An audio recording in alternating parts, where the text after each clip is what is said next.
to say something. I don't really know what kind of politics will emerge to make sense, that will make sense to the kind of subjects that are emerging now out of the internet. Are you talking about subjects as in the individuals or subjects as in topics? Subjects as in the conceptions people have of what a person is. Yeah. If you understand what I mean. Mm-hmm. Because the internet doesn't just change how we relate to one another. I mean, I'm sat here in Britain talking to you, several thousand miles away. That's kind of mind-blowing. It's in itself, and I'm looking at a simulacrum of your face. And all of these things cumulatively, they shift, they make great and small adjustments in how people think about, how people understand what a person is. And I think it's no coincidence, I'm sure I've mentioned this before, I've written about this, it's no coincidence that transgender identities, or these ideas that the idea that identity can be completely unmoored from embodiment, has just mushroomed in conjunction with the internet.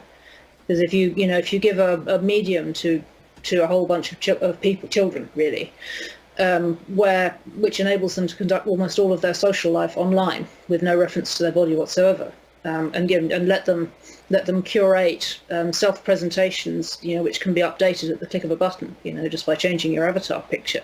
Why would you be surprised if they then imagine they can edit their meat avatars as well? It's kind of a no-brainer. They would think of their selfhood as being separable from their embodied self, and lots of them are going to conclude, if they're actually just unhappy in their physical selves for whatever reason, that maybe the solution is to edit their meat avatar. And why would you not want to do that? And I can also see, when you look at it from that point of view, how grossly unfair it must seem that a bunch of middle-aged women like me are coming along and saying, well, no, actually, you can't do that. It doesn't sound like I'm reminding them about the kind of the parameters, the actual parameters of reality, which can't really be argued with very easily. It sounds like I'm just mummy denying them something for no reason, and it's just really just mean and unfair of me. I don't know what you do with that, but I think a lot of the sort of mutual incomprehension is to do with people, the people who've grown up with that disembodied selfhood paradigm, and the often older people who are saying, well, no, actually, that doesn't work.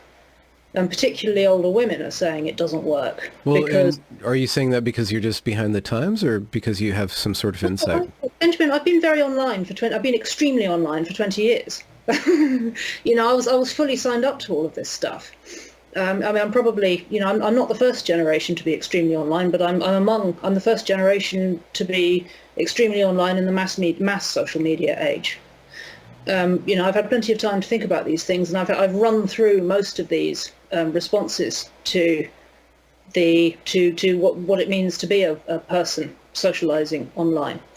I'm also old. I've had children. I've had plenty of time to think about the fact that nothing nukes mind-body dualism more than experiencing PMS. For 25 years in my case, longer, 30. 30 years of PMS gives you plenty of time to reflect on the fact that actually your body affects the way you look at the world, and vice versa. These things become more obvious as you get older, and really nothing scrambles any idea of mind-body dualism more dramatically than having a child. I could go into that and give you chapter and verse on that, but I'm digressing a bit from the point, which is that older women are pushing back against this stuff because we just have a much more direct experience, I think, of it being not true. And it's frustrating to find that dismissed not as true or not feasible, and can technology take care of that feasibility? No, I don't think so. I think you just end up, you just create new problems.